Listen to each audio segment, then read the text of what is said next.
तर नमस्कार, मी विशाल खरात. स्वागत आहे परत एकदा तुमचं माझ्या चॅनेलवर. आणि तुम्ही आत्ता बघितलं मी पुढे व्हिडिओ टाकतोय एक. तर आत्ता बघितलं की प्रज्ञा, मला किती लोकांच्या कमेंट होत्या की प्रज्ञा तुझ्याकडे आहे, तू लपून ठेवलेली आहे, असं आहे तसं आहे. पण तसं काहीच नव्हतं. आता थोड्या दिवसानंतर प्रज्ञाने स्वतःहून व्हिडिओ टाकलेला आहे. तर मी पुढे ऍड करतोय. पूर्ण व्हिडिओ तुम्ही बघा, नॉनस्टॉप बघा. ती कुठे आहे, कोणासोबत आहे, काय करते. आणि हा अजून एक गोष्ट म्हणजे अशी की ह्या सर्व प्रकरणामध्ये माझी काहीच चुकी नव्हती, तरी पण मला त्याची सजा भेटली. सजा अशी भेटली की माझ्यावरती पोलीस कंप्लेंट झाल्या सर्व, म्हणजे कोर्ट कचेरी वगैरे, त्याच्यामध्ये पैसे वगैरे सर्व, म्हणजे बिना कामाची मला सजा भेटलेली आहे. चल ठीक आहे, पण जाऊ दे, तिचं प्रेम होतं आणि ती गेली त्याच्यासोबतच. चल ठीक आहे, मला खूप खुशी आहे तू लास्टपर्यंत तुझं प्रेम निभवलं. चल, तुला नव्या आयुष्याच्या खूप खूप शुभेच्छा माझ्याकडून, आणि खूप खुश राहा. तर चला, मी पुढे व्हिडिओ ऍड करतोय. बिना स्किप करता बघत राहा. कुठे आहे ती, काय करते, कोणासोबत आहे आणि कशी लाईफ आहे. तो आप लोग सोच रहे हो कि मेरा वीडियो प्रज्ञा रोहित रोहित के चैनल पे क्या कर रही है, प्रज्ञा का वीडियो रोहित के चैनल पे कैसे। तो मेरा जो अकाउंट है यूट्यूब का उसका एक्सेस थोड़ा ख़राब है, मतलब चैनल ख़राब हो गया पूरा, इसलिए मैं वीडियो नहीं डाल पा रही हूँ उधर पे। और मुझे वीडियो बनाना भी नहीं था, लेकिन बनाना पड़ रहा है क्योंकि मुझे मेरी बात क्लियर करनी है, मेरी साइड क्लियर करनी है। लोग मेरे पीछे लगे हुए हैं, इसलिए मुझे बनाना पड़ रहा है मेरे सेफ्टी के लिए। और आप लोग सोच रहे कि रोहित के पास कैसे आ गई तू, तो मैं मेरी मर्जी से आई हूँ। और आप लोग सोच रहे हो कि रोहित नहीं है मेरे बाजू में, तो रोहित खेत में काम करने गया, उसके भाई ने कैमरा पकड़ा है। ये है रोहित का भाई। हाय। इसने कैमरा पकड़ा था, नहीं तो आप लोग बोलोगे कि प्रज्ञा झूठ बोलती रहती है। मैं बस ये चाहती हूँ कि प्लीज़ मुझे मेरी लाइफ जीने दो, प्लीज़ इंटरफेयर मत करो मेरी लाइफ में, जीने दो, मैं खुश हूँ उसके साथ, खुश रहने दो पापा। क्योंकि तुम लोग कैसे लोग पता नहीं, किसी की मजबूरी का फ़ायदा उठाने में एक नंबर हो सबके सब। तो सबसे पहले मैं जिधर थी उधर पे सब सोच रहे थे कि प्रज्ञा तो बहुत मस्त है, खा रही है, पी रही है, खुश है बहुत एकदम, उसको तो उसके बच्चे की भी याद नहीं आती। वो जिस पे बीतती उसको ही पता चलता है कैसा था उसका। मैंने तो मेरी 100% देने की पूरी कोशिश की। 7 महीना 7 महीने तक मैं रुकी रही उधर पे, लेकिन जब मुझे पता चला कि बहुत ज़्यादा हो रहा है, बहुत अति हो रहा है, सर के ऊपर से ही जा रहा है सब कुछ, तब मुझसे कंट्रोल ही नहीं हुआ। तो सबसे पहले मैं बताती हूँ कि मैं इधर पे कैसे आई। मैं घर से बाहर निकली कैसे कैसे, मतलब मैंने मौका ढूंढा बाहर निकलने का, क्योंकि उधर पे मैं रहती तो फिर वो मेरे से वीडियो बनवा के ले लेते वो लोग, फिर से फ़ायदा उठाते, फिर से पैसा कमाते। इसलिए मैं सोची कैसे कैसे तो करके चुपके से तो निकलना ही पड़ेगा। और मैं निकलने से पहले उधर लेटर लिख के आई थी। तो वो लेटर क्यों नहीं दिखाया वो लोग ने, मुझे मालूम था वो लोग नहीं दिखाएंगे वो लेटर किसी को भी। तो मैं, मेरे दिमाग में था ही ये, इतनी तो होशियार हो गई हूँ कि मुझे पता है अभी इतनी बड़ी गलती करने के बाद, मतलब थोड़ा सा भी, मतलब अभी ऐसा छोड़ना ही नहीं है कुछ भी जो लोग मेरे पे उंगली उठाए। तो मैं लेटर लिख के आई और लेटर का फोटो भी खींचा मैंने अपने अकाउंट से, अपने आप को ही भेजा था, प्रज्ञा के अकाउंट से, मतलब प्रज्ञा को ही भेजा था सेल्फ। फिर बाद में मैं निकली उधर से, फिर बाद में मैं रिक्शा पकड़ी। रिक्शा पकड़ने के बाद मेरे घर गई मैं, पर मेरे घर में तो तभी भी, मतलब मैं उम्मीद थोड़ी सी ही लेके गई थी कि शायद मुझे ले लेंगे। मैं गई पास्तल गई, सीधा पास्तल गई। पास्तल में उनके घर पे गई, फिर उनके दरवाजे पे मैं उनका दरवाज़ा नॉक किया मैंने, और कैमरा लगा हुआ था बाहर, तो कैमरे में सब दिख रहा था। मैं सोची कम से कम थोड़ी सी तो दया आएगी।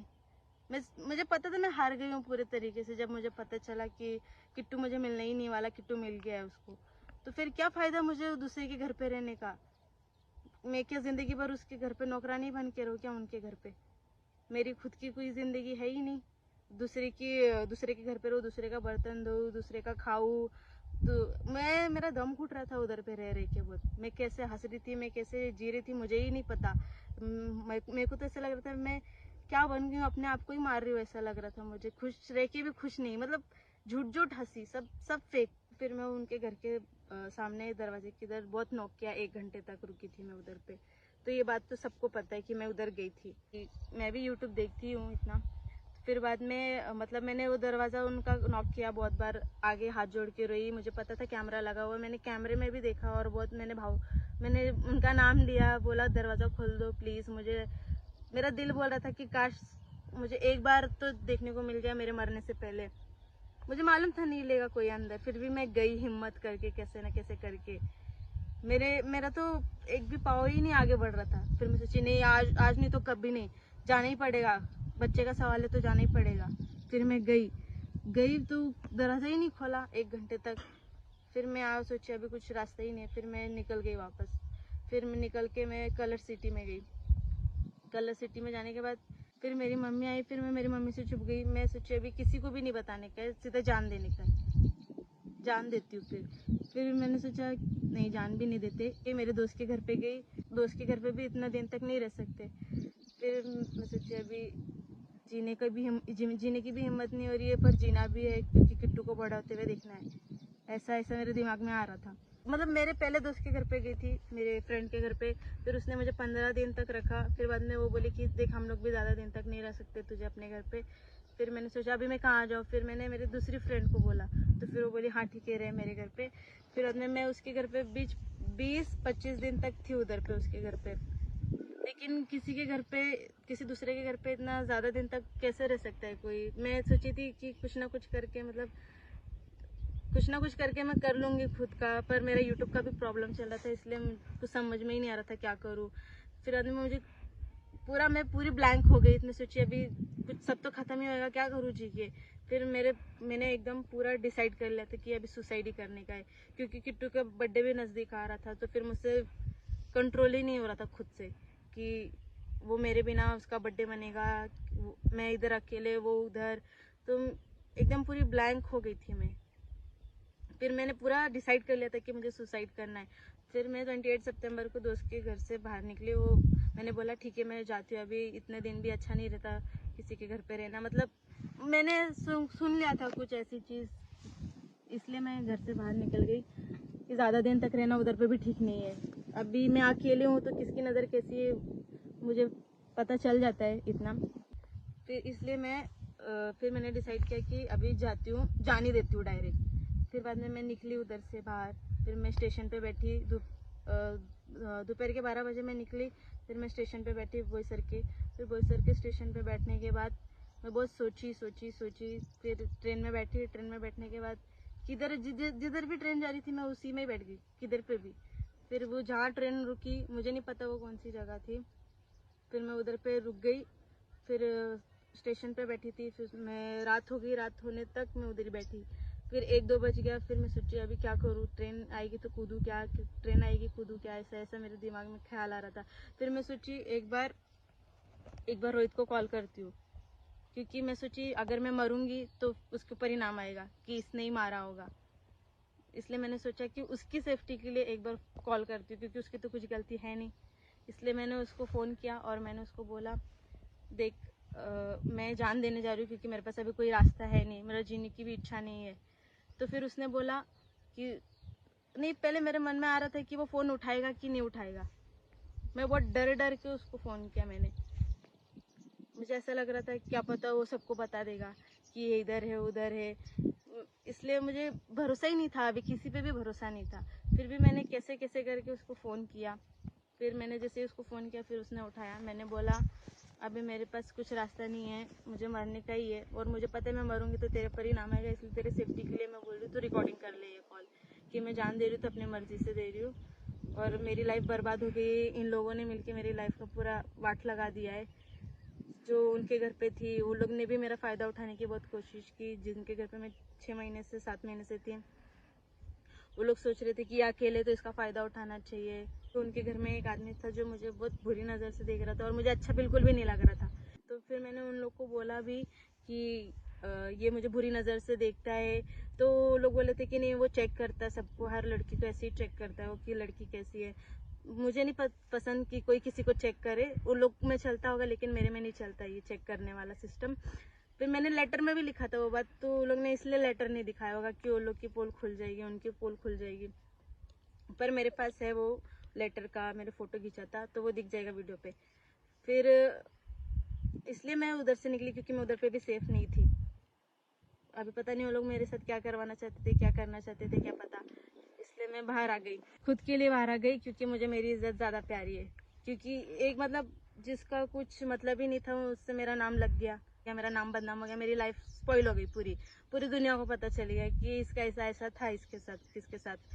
तो फिर पूरी दुनिया मेरे को बुरी नज़र से देख रही थी। तो क्या उसके घर वाले मुझे बुरी नज़र से नहीं देखेंगे? तो ऐसे ही हो रहा था मेरे साथ। तो मुझे मेरी इज्जत प्यारी है, मैं एक लड़की हूँ, कैसी भी हूँ लेकिन मैं एक लड़की ही हूँ। मुझे भी गंदा लगता है, नहीं तो सब बोलेंगे कि नहीं ये तो हर किसी से ऐसी ही है, ये ऐसी नहीं हूँ मैं, मुझे पता है मैं कैसी हूँ। इसलिए मैंने फ़ोन किया। मैंने तो पूरा डिसाइड कर लिया था कि मरना ही, अभी सब रास्ता बंद हो गया। मेरे को तो ऐसा लग रहा था ये लोग मेरा फ़ायदा उठाए, इससे अच्छा मैं मरी जाऊँ, ऐसे ही मुझे लगता था। मुझे किसी को फ़ायदा उठा के देना नहीं था। क्योंकि इसको मैंने फ़ोन किया, मैंने बोला रोहित को कि मैं जान देने जा रही हूँ, देख अभी मेरे पास कुछ रास्ता भी नहीं है, लोग मेरा फ़ायदा उठाने के पीछे ही पड़े हुए हैं। किट्टू भी नहीं मिला मुझे, मैंने बहुत कोशिश की किट्टू को पाने की, 7 महीना हो गया, किसी न किसी तरीके से वो लोग ने ज़्यादा पैसा देके या क्या करके, बहुत स्ट्रांग लोग है वो लोग ने छीन लिया मुझसे किट्टू। मुझे तो बहुत ऐसा लग रहा था कि मैं तो एकदम कॉन्फिडेंस थी कि मुझे लगा मुझे ही मिलेगा, माँ को ही मिलता है तो मुझे ही मिलेगा। तो मैं सोची मैं थोड़े दिन तक उसको तरसाऊंगी, फिर बाद में चले जाऊंगी वापस। लेकिन ऐसा तो कुछ हुआ ही नहीं मेरे सोचने जैसा। छीन गया किट्टू लेकिन मेरे से।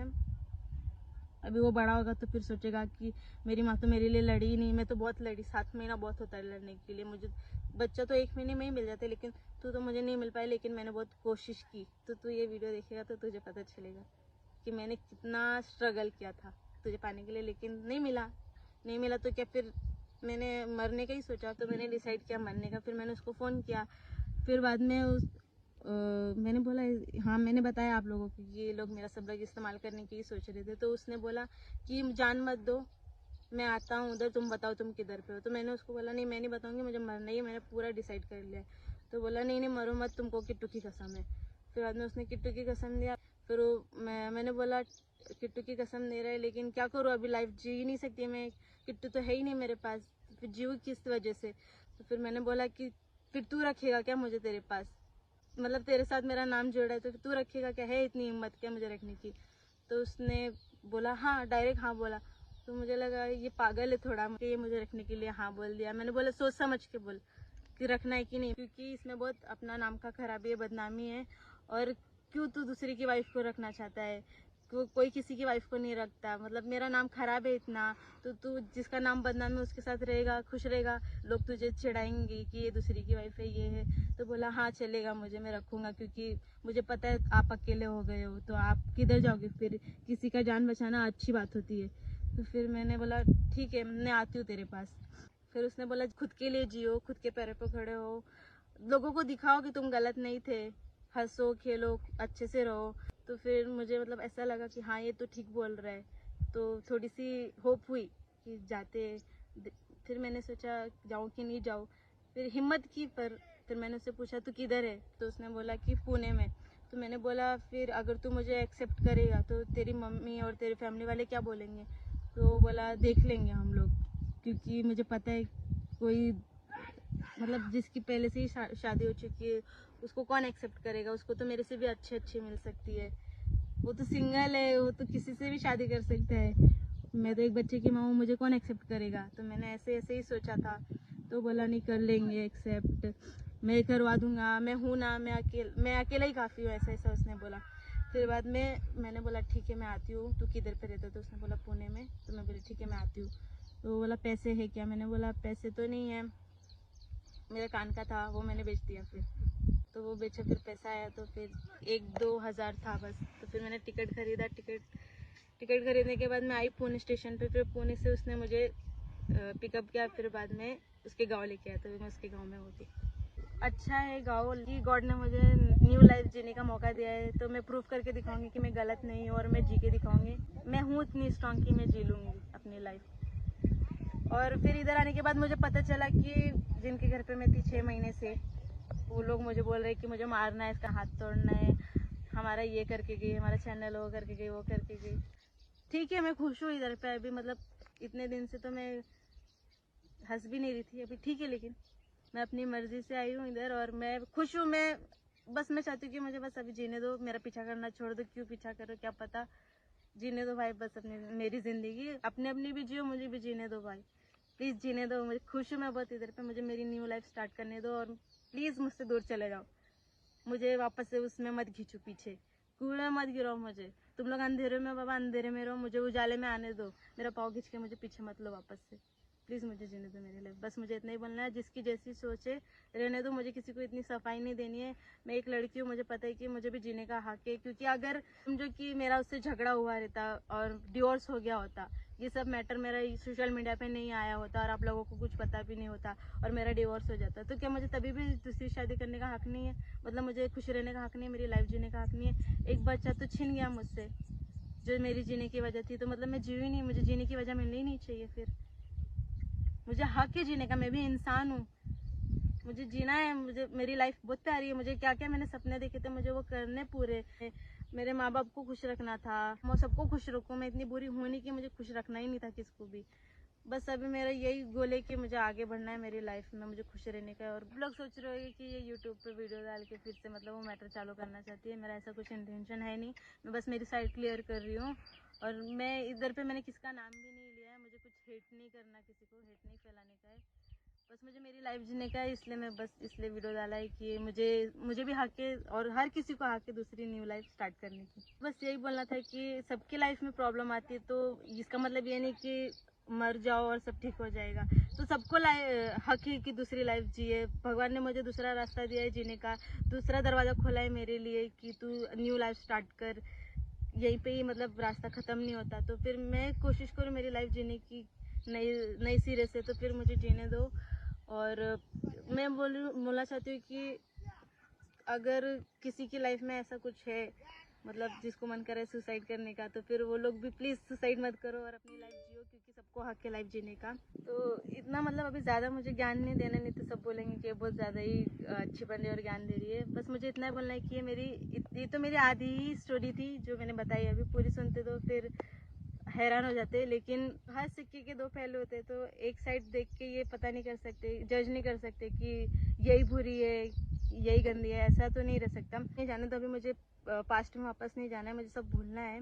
हर घर में माँ बहन और बेटी होती है, तो उनको आप लोग एक बार मेरी जगह पे आके सोचो कि मैं अपनी ज़िंदगी कैसे जी रही थी और कैसे कैसे गुजरी मेरी लाइफ, और मैं मतलब किस मोड से गुजरी हूँ, आप लोगों को पता चलेगा फिर। और मुझे इतना कुछ बताना नहीं, इतना ज्ञान नहीं देना है, तो आप लोग ने मेरी बात सुनी उसके लिए थैंक यू। और बस मुझे इतना बोलना है कि मुझे मेरी लाइफ जीने तो बस। तो ये रोहित का गांव है, रोहित के गांव में आई हूँ मैं, आप लोग देख सकते हो। ये मैंने पहली बार कॉटन का फ्लावर देखा है, बहुत अच्छी खेती होती है इधर पे, बहुत बड़ा खेत है इनका, रोहित के पापा का। और हाँ, रोहित के पापा से याद आया कि मैंने आपको ये बताया ही नहीं कि बोईसर में किसको भी नहीं पता कि मैं रोहित के पास है, तो सबको मतलब सबको अभी पता लग जाएगा और अच्छी बातें पता लगना चाहिए। और रोहित के पापा ने मुझे एक्सेप्ट किया है, अच्छा लग रहा है इधर। रोहित के पापा ने एक्सेप्ट किया, उनके गांव वालों ने एक्सेप्ट किया। और मुझे बोलना था कि मुझे पता है कि माँ लोग कैसा सोचते हैं कि अभी मतलब वो पहला बेटा है रोहित, तो मतलब अच्छा नहीं लगता, लेकिन फिर भी मुझे पता है वो एक्सेप्ट नहीं करेंगे मुझे, क्योंकि उनको पता चलेगा तो वो शॉक हो जाएंगे कि रोहित ने मुझे लाया है, बहुत चिल्लाएंगे, उसको गाली देंगे। लेकिन फिर भी उसने मुझे एक्सेप्ट किया है, तो अभी खुश हूँ मैं, उसने एक्सेप्ट किया बस। और इधर पे अभी बैलगाड़ी जा रही थी, बहुत अच्छा गाँव है, मैं पहली बार गाँव में आई हूँ, अच्छा लग रहा है, मैं खुश हूँ, बहुत हैप्पी हूँ रोहित के। और मैं चूल्हे पे खाना बनाने वाली हूँ और इधर पे बैल आ रही है, शायद आप लोग देख सकते हो, ये देखो। ओके, तो मैं बहुत खुश हूँ, इधर पे मुझे सबने एक्सेप्ट किया और अभी देखते क्या होता है आगे। तो थैंक यू मेरा वीडियो देखने के लिए और मुझे सपोर्ट करने के लिए। अभी हम लोग जा रहे हैं, खेत से बाहर निकल रहे हैं, इधर थोड़ा बहुत ही गरम मिट्टी है, तो चलो चलते हैं।